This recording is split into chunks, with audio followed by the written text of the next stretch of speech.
All right, what is going on, everybody?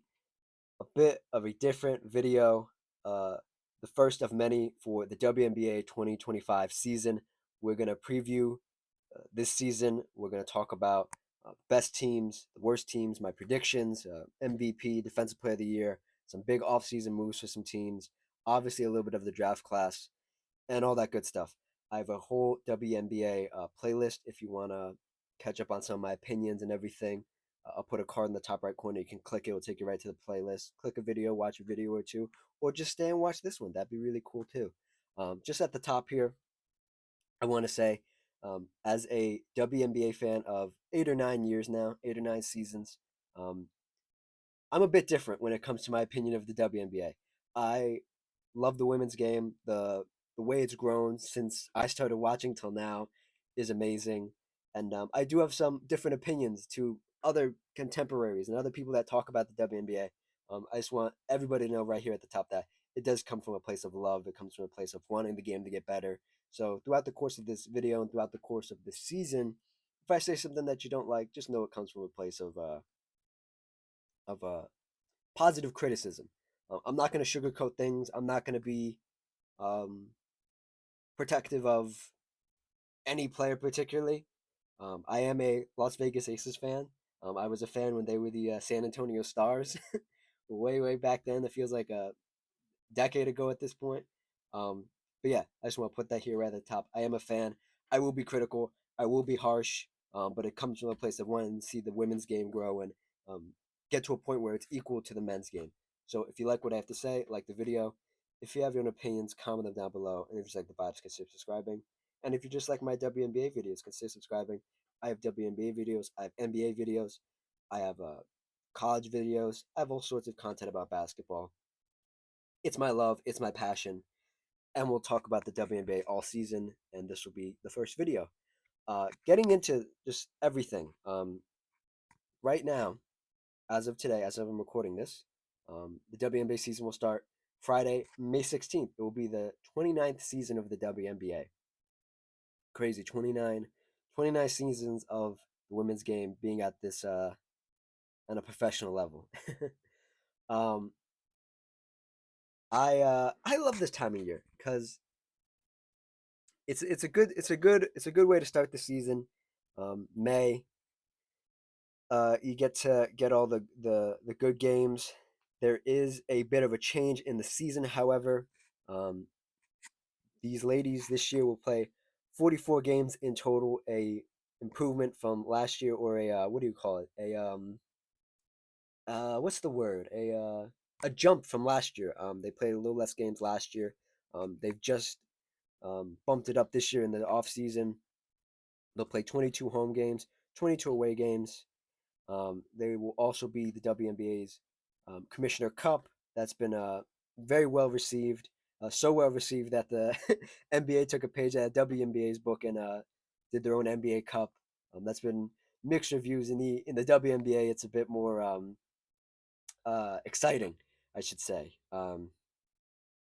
So yeah, let's get into some other stuff about predictions and the offseason and the draft and everything like that. Also, before we get into that stuff, I just want to mention, just to have all my ducks in a row, the WNBA did also add an additional team this season, and they will add an additional team next season. This season, however, will be the inaugural season for the Golden State Valkyries. They look like they've put together a pretty competent team. I don't think they're on a lot of people's boards to how do I say this, compete. I think they're just gonna be in the league and enjoy the experience, and they have a first year coach and everything like that. So I don't think they're gonna be that good. You're not gonna get a lot of talk about them in this video, but yeah, I just wanted to mention that so we have all our ducks in a row. Longer season, Commissioner Cup, been a thing, Golden State Valkyries, and of course, the highly anticipated draft that became somewhat not highly anticipated after a couple players decided to stay in college. A couple players um, stayed an extra year, transferred or whatever.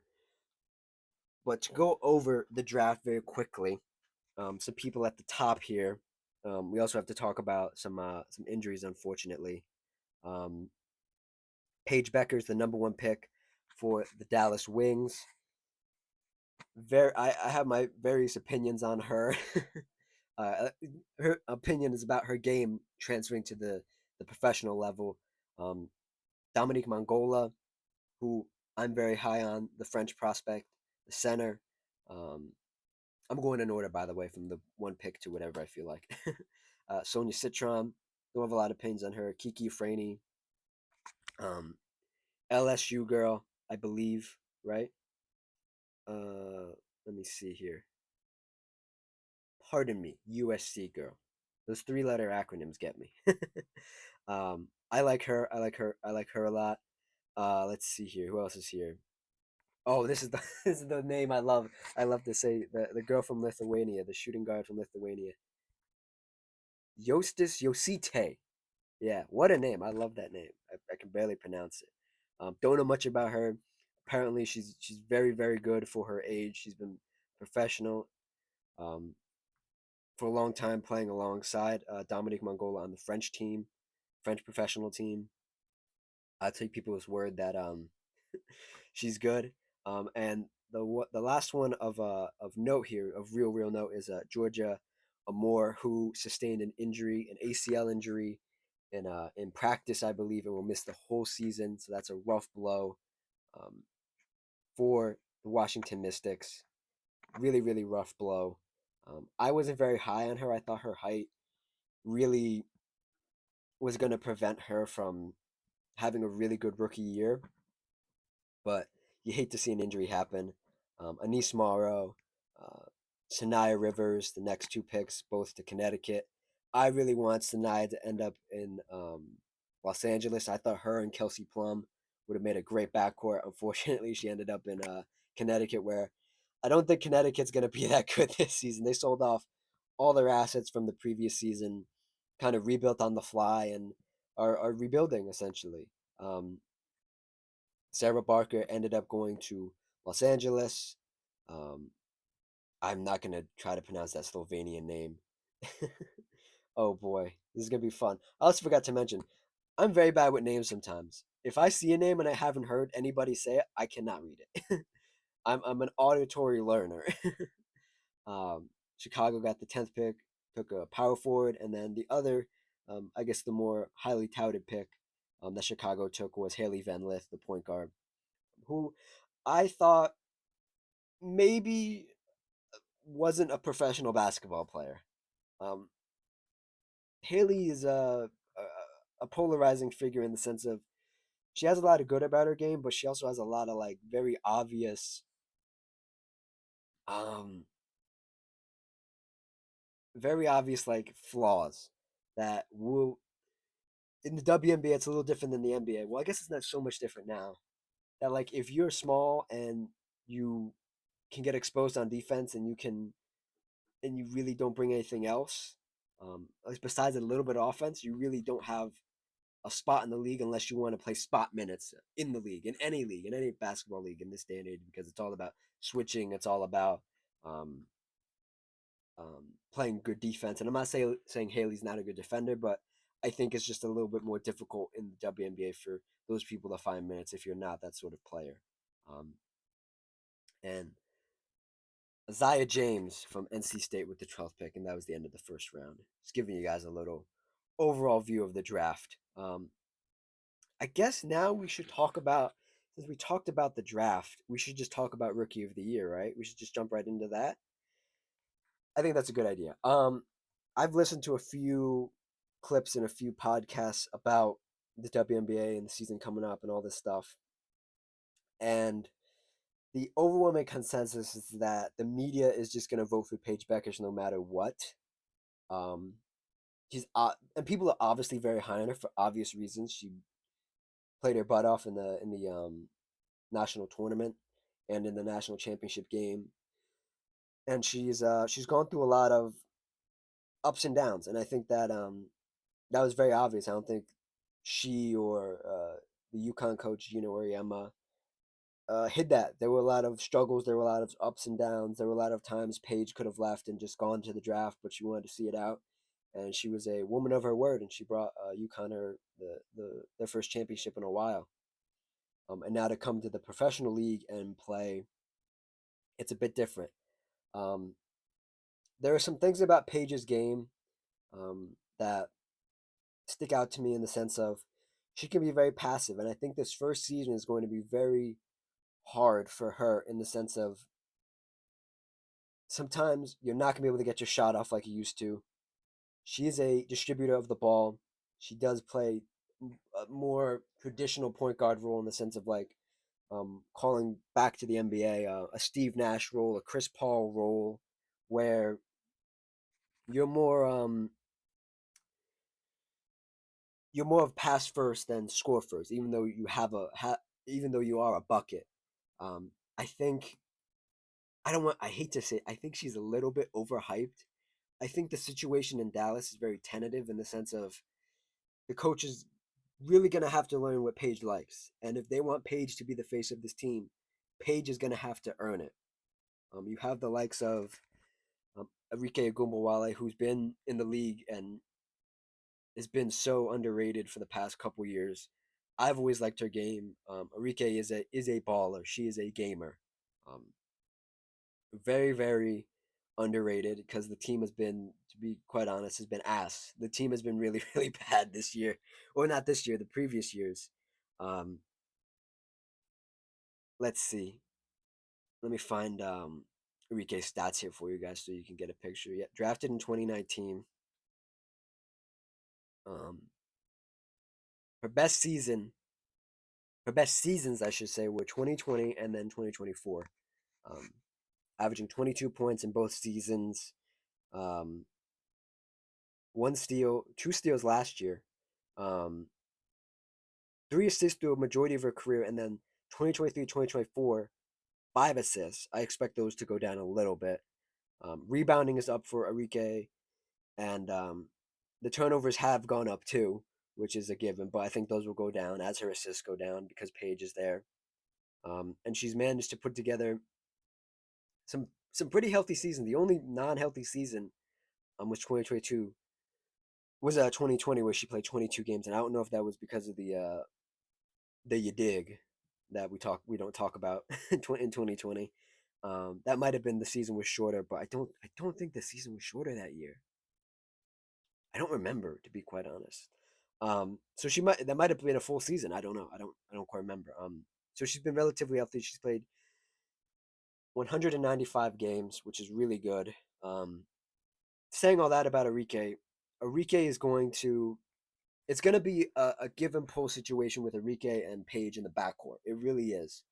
Um, I'm very skeptical on what kind of offense the Dallas Wings are going to run. I'm very very skeptical.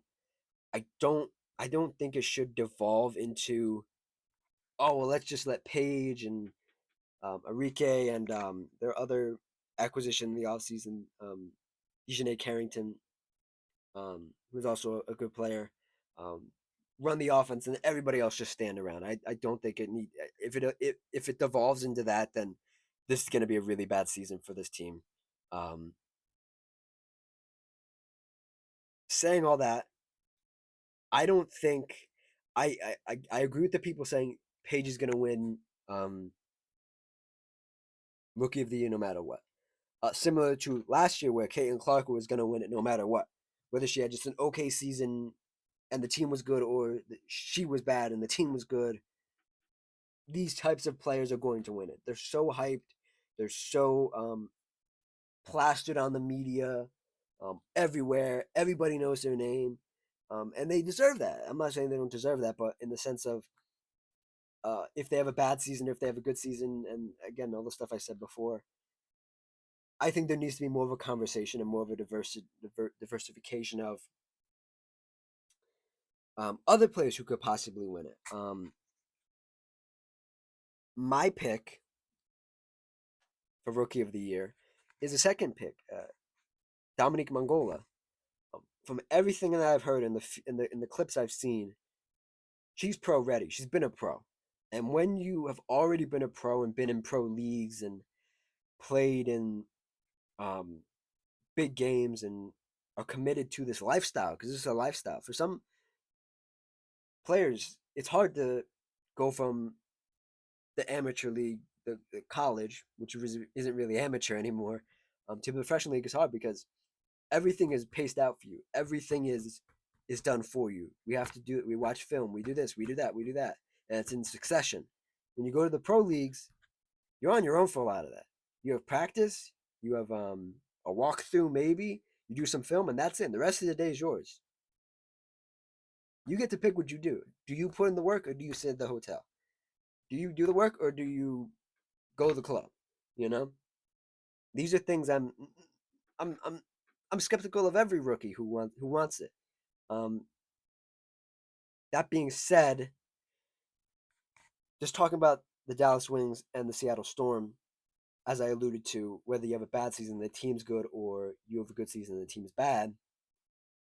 I think obviously the Wings will be better, and we'll talk about that when I talk about who is a good team, who's a bad team. But I think what really helps sometimes is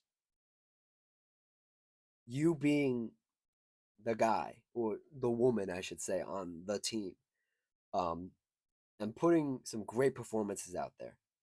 Um, Now the WNBA is tricky in the sense of you're only going to see who they want you to see. You have to really dig for some of these games sometimes. You have to dig. If you want to watch Seattle games, you have to dig to watch it. If you want to be a fan of any of these players in this draft class, or you don't have a team, or this is your first WNBA season, you're in for a surprise because it's not like the NBA. You're going to have to pay attention. You're going to have to follow WNBA pages on Twitter and Instagram and on Reddit and everything to really get a sense of the league because the league is sort of bad at propping up players that aren't in big markets. And the NBA is suffering from this same epidemic where you're just going to see who they want you to see. Who's ever in the commercials, who's ever in this, whoever in that. They did it for a long time with three-time MVP now Asia Wilson, where they just didn't talk about it. She won like two MVPs. She won the first MVP, and they never talked about it. Like she just wasn't in any commercials. They weren't doing anything, and that was a different time. That was a different league because you had these older veteran players like Candace Parker, like Sue Bird, like Diana Taurasi, who sort of ran the circuit for them. They were on all the posters. They were in the highlight tapes. They were in all this stuff, and you sort of have to dig for these players to watch them. But it's changed a little bit now. Obviously, you have Angel Reese in Chicago, which is a pseudo big market, but isn't really. Nobody really talks about Chicago because almost all the Chicago sports teams are bad. So, but enough of that. My pick for rookie of the year is Dominique Mongola. Um, I think if you look at the conferences, see, I'm looking at the conferences here. Um, the Western Conference has the Phoenix Mercury, the Minnesota Lynx, the Los Angeles Sparks, the Las Vegas Aces, the Golden State Valkyries, and the Dallas Wings. I think Dominique is going to have a runway to have some pretty easy games on her schedule. And she's going to have a bunch of teams here who are going to test her mettle, who have really good center power forward duos or a player that does both a switch, a tweener, so to speak. Um, and I, I think she might be able to do it. I think the question is she's gonna get enough buzz. That's the word. That's the key. Is she needs buzz, and if she kind of comes out flat, and I think all these players have an opportunity or have the risk of coming out very flat, in the beginning of their seasons, um, because you got to jump right into it when you come to the W. Um, Moving on here, I have the winners from last year pulled up. Most valuable player, defensive player of the year, um, sixth player of the year, most improved player. We won't do first. I won't do WNBA defensive or first team selections. That's a crapshoot right there. I don't know about that. But we will talk about let's talk about defensive player of the year. Let's talk about defensive. We'll do these player accolades we'll move into the standings and the power rankings and everything, and then we'll take it from there. Um, Defensive Player of the Year. Last year's winner, Nafisi Collier.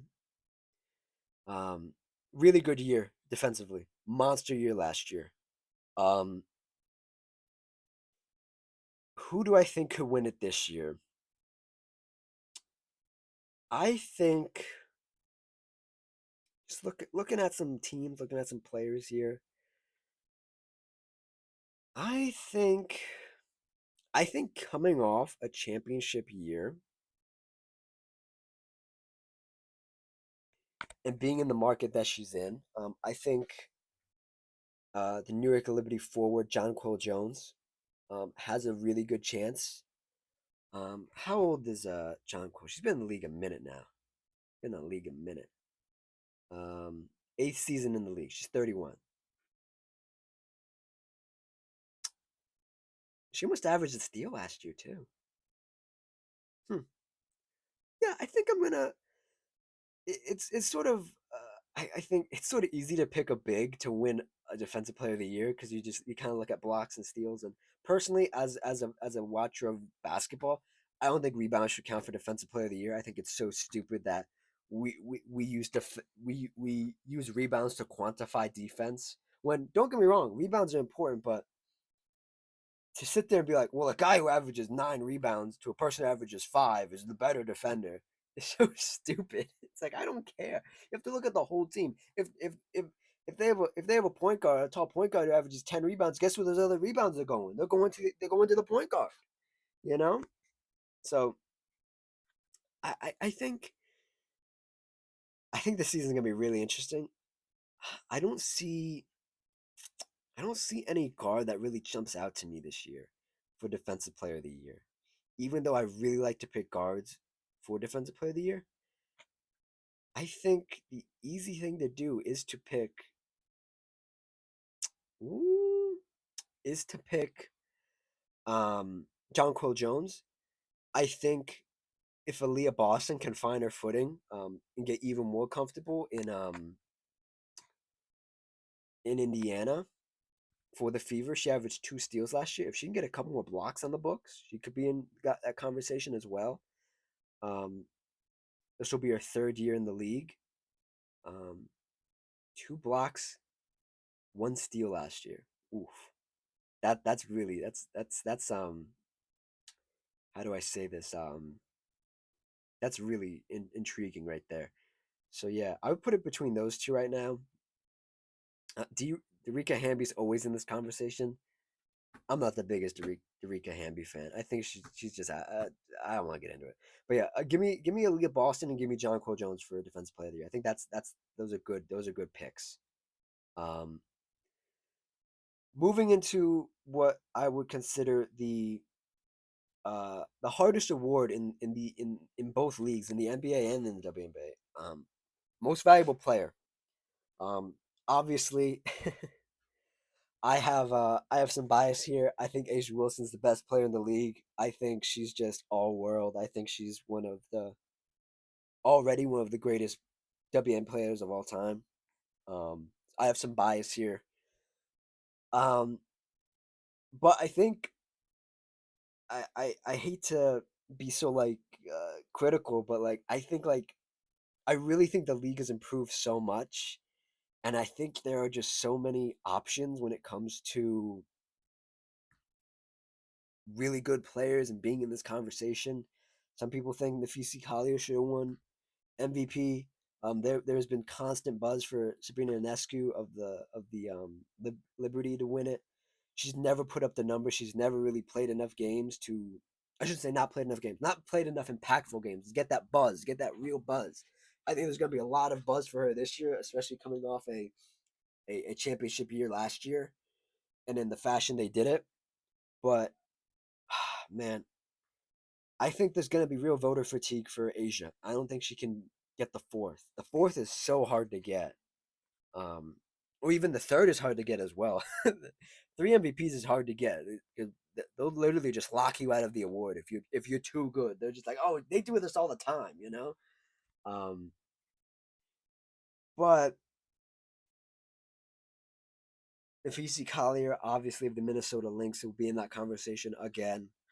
Um, Caitlin Clark, if they come out guns blazing, she will be in that conversation only in her second year. Sabrina Ionescu, as I said. Um, Satu Sabali on a new team, the Phoenix Mercury. Um, if she can get her points up, she can get closer to like 20 points instead of 17 that like she did last year. If she averages 20 points, 6 rebounds, 5 assists, I think she could be in that conversation as well. Um, that's nearing like Nafisi Collier numbers from the year previous. So I think if she can get near there, obviously the Phoenix Mercury is a beloved franchise. They've reshaped their roster so well. Um, Arike, if I've seen Arike in those bottom numbers of MVP conversations, like 4 or 5. If the team's good, she can get in that conversation. Um,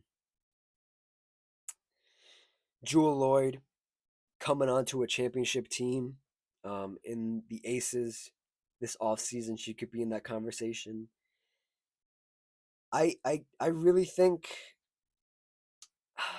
I I might have to double down. I think it might be a battle again between Asia Wilson and Defisi Collier here. Um, it's really depending on if the team's good.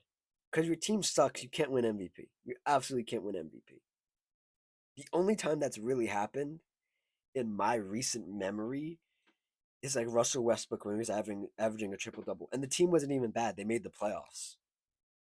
They lost, but he was averaging a triple double. He's doing something historic. So I think my I don't even have a pick. I'm gonna be biased and say I want Nafisa Collier to win it just because she didn't win it last year. I think that'd be a good story for her to come so close last year and then win it again, win it for the first time this year. But it's gonna be between like Asia Wilson, Nafisa Collier, Caitlin Clark. Um, I'm not really gonna put Sabrina in that conversation. I think Satu. I think Satu is my dark horse candidate. So I think Nafisi's gonna win it, but I think Satu can get in that conversation as well. Um, and then most improved. Let's do most improved. Dejanay Carrington won it last year.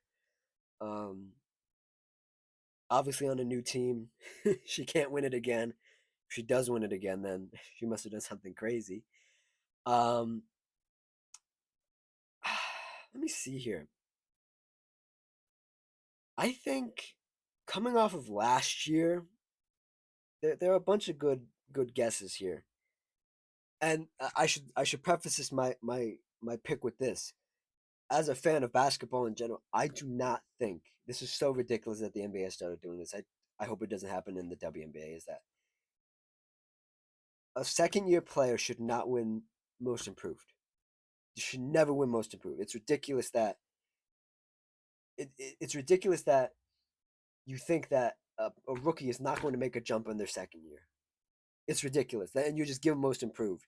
I think most improved should go to players that have been in the league for like 3 years, their third year going into their fourth year, or their fourth year going into their fifth year, and they've improved greatly. I think that's who should win it. Now, I'm going to preface that with if you had a if you had a shitty rookie year and you've moved into a different space, you should be eligible for that conversation. And I preface my pick or picks with that because I think Angel Reese has all the room to improve. I'm not the biggest Angel Reese fan, but I think she has room to improve. I think coming off of a year last year where you had 13 points and 13 rebounds, I think if you jump up to like 18 points, 16 rebounds, and from what I'm hearing from Chicago Sky fans, they're not really trying to use her like that. They're not trying to get her points up, but I think if she can just get more than just getting putbacks and layups at the basket, she can go up 3 points. It's not that hard to go up 3, 4 points. And to get more boards, they want her to be even more aggressive on the boards and be more of a dirty work player. I think if she can get up to 16 boards, Oh man, that's incredible. That's some incredible stuff. Um, Now we'll see. Does if she has more points, do the rebounds go down because she gets a lot of her own rebounds, or she gets a lot of rebounds off her own missed shots? So if she gets more points, do the rebounds go down? If she has less points, do the rebounds go up? We have to see. I think Angel Reese is a hot candidate to win Most Improved. Um, I think Skylar Diggins Smith or Skylar, pardon me, Skylar Diggins. Now she dropped the Smith. Skylar Smith or Skylar Diggins, pardon me. 15 points last year, 6 assists. Her and Dominique might be able to get Rookie of the Year and Most Improved. That'd be something there. Wow. Let me see here. Chelsea Gray returning to form after a bad or mediocre 2024 season. 8 points, 4 rebounds. I think she could be in the conversation. Um, Man, oh man.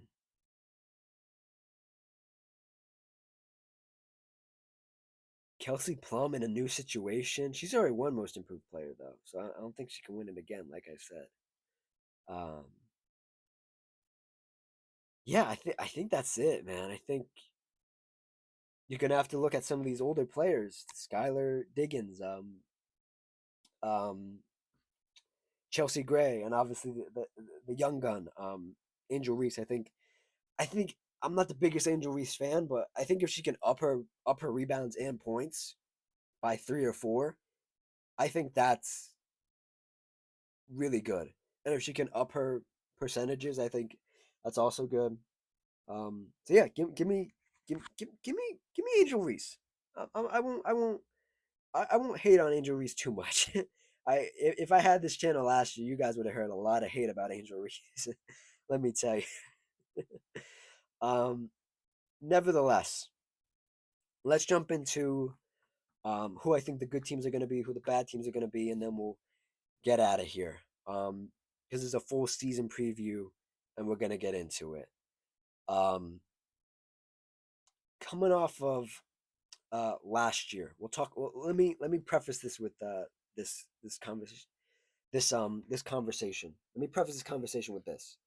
In the WNBA, there are conferences, but they don't really matter. They're just to separate the teams by East Coast, West Coast. It's the what is it 2, 4, 6, 8? It's the 8 best teams, 8 best teams in the league that make the playoffs. The 8 best teams. Um, and I believe there's a play in as well. Don't quote me on that. That's relatively new, the play in, if there is one.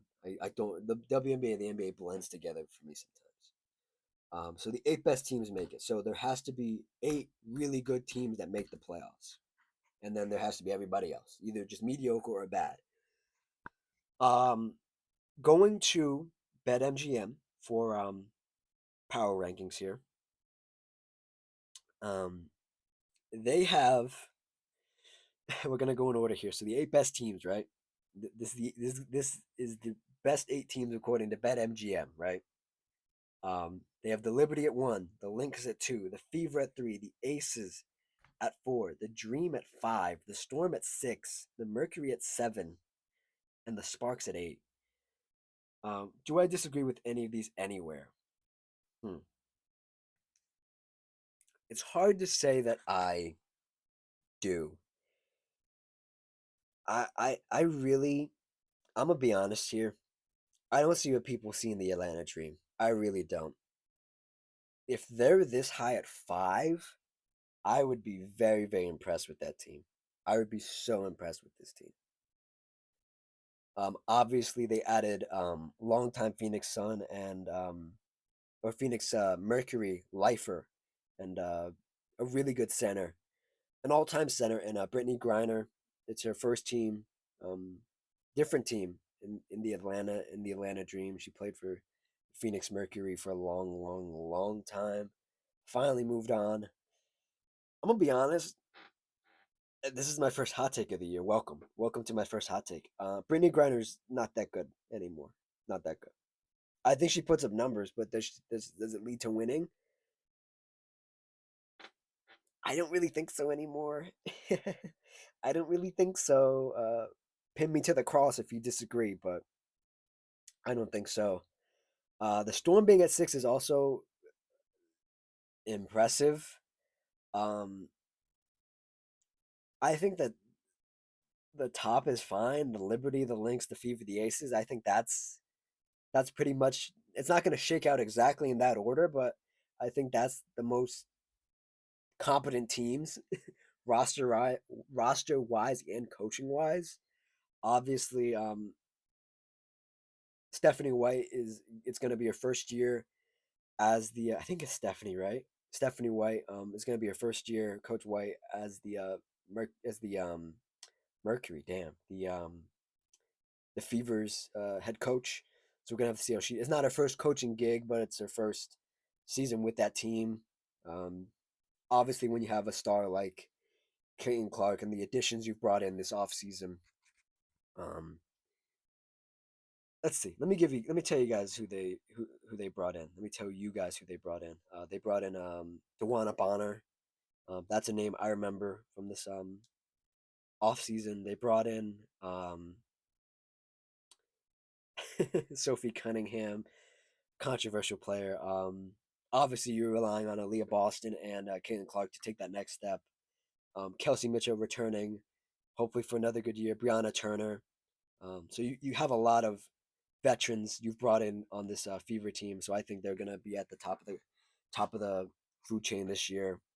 Um, I think the Sparks can be better than the Dream. I would put the Dream where the Sparks are at 8. Um, I think the Sky, the Storm, and the Wings are gonna be fighting towards the bottom here um, for a playoff spot. And I think so. I put the Sparks and the Mercury up. I put them at like 6 or 7. I put the Storm towards the bottom at 8. I would put the Dream at the bottom. And it's just so tough because you can only have 8 teams.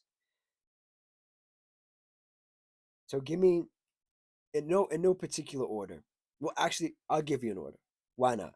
Um, as an Aces fan, objectively, I don't think they're going to be that good, or I don't think they're going to be gunning for that top seed. I think they just want to have a good season. They want to be able to say we had a good season and push their way back into championship contention after falling way short last year. Um, I think it's going to be Liberty at 1, Aces at 2, Lynx at 3, Fever at 4, Mercury at 5, uh, Sparks at 6, Storm at 7, Dream at 8, and then the Wings in the Sky following up in that 8 to 10 range. I think that's really going to be where the battle is.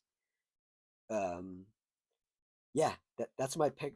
Those are my sort of rankings for this year. I think this is going to be so interesting. But going off what I know, the Liberty bringing back their whole roster, essentially bringing in Natasha Cloud, formerly of the Phoenix Mercury. Then she got traded to the to the Connecticut Sun, and then she got traded again to the Liberty. I think she's going to bring something that the Liberty need after coming off a really controversial finals win. Um, I think that's how it's going to pan out for them. The Aces bringing in um, Jewel Lloyd from the Storm. Uh, I, I'll say this as an Aces fan, I think Aisha Wilson's in a sort of similar situation that in the NBA that Giannis Antetokounmpo was or is, where you have the accolades, you've won the championship or championships, and you're trying to reignite that fire. And I think it's gonna be different for Aisha. I think they can reignite that fire, but man, is it gonna be hard. The league has got so much better since they've won in 2023. Um, right? They won in the early 20s, the early 2020s. Damn, that sounds crazy to say. Um, Then the Fever bringing in the vets they need to bring in. Um, the Lynx essentially bringing back the whole roster. I talked about the Storm having the young rookie center, and then Skylar Diggins, and then all that. The Mercury. I haven't talked about the Mercury as much as I've wanted to. We'll talk about them, and then we'll start to get out of here, start to wrap it up. The Mercury turned over their whole roster. This is exactly what I wanted them to do. Is just turn over their whole roster after the Diana Taurasi retirement, after Brittany Griner decided to leave. This is what I wanted them to do. I think they've done it beautifully. I think this is a great first step post that era of basketball. Keeping Kalia Copper, bringing in um, Satu, bringing in Elisa Thomas, um, and just sort of rebuilding on the fly and sort of still trying to compete. Obviously, the filler on this roster isn't great. Um, it's funny because I'm looking on the ESPN website for the roster. There are a lot of players here that have no picture next to their name. So there are a lot of others on this team, but I think the year that Satu had last year and her really starting to come into her own and moving into a different sort of space. And like I said, she's in my MVP conversation, early preseason conversation. Um, I think she's going to be relied on a lot, and I think she's going to deliver. And I think this Phoenix team is going to be good. How good? Uh, don't make me look like a fool. That's all I'll say. Don't do that. um, let's see here. The Sparks. I think the Sparks are going to surprise a lot of people. Kelsey Plum, in the moments when she was a younger player, when she was the lady, the woman who was relied on a lot in her early days on the San Antonio Stars, didn't really deliver. She was sort of a disappointment. And then as they moved to Las Vegas and as they got better and as they got Asia Wilson, she sort of had to take a back seat. She won Most Improved. And she is in this new space in LA where she's going to have to be relied on as one of the guys. Is she going to be able to deliver? I think she's going to be able to deliver. I think um, I think with Cam Brink sort of being a question mark after missing a lot of the majority of a rookie year last year, maybe being able to play this year might play a part in them not being as good, and maybe Cam Brink will only play a partial of the season towards the end. I don't know, but I have a lot of faith in this Sparks team, this Los Angeles Sparks team. And then you look at the Wings in the sky. I think they're going to be fighting for a playoff spot. I think they're going to be in the situation where they're going to rely on a lot of these younger players to deliver. Um, and they're super young teams, man. They don't really have a direction. When I look at a lot of these other teams, well, Liberty, Lynx, Fever, Aces, Storm, Mercury, Sparks, they have a direction. I don't feel like this Dream team, this Wings team, this Sky team have a direction, but they have enough young talent to fight for a playoff spot, or talent and young talent to fight for a playoff spot. And then to wrap this up, these bottom teams, the Mystics, the Washington Mystics, the Connecticut Sun, and the Golden State Valkyries are just gonna be happy to be there. They're gonna be happy to be there. And yeah, that's the season, man. I think I got through everything I wanted to get through here. Um, this this season again starts on May 16th. It's brought to you by CarMax.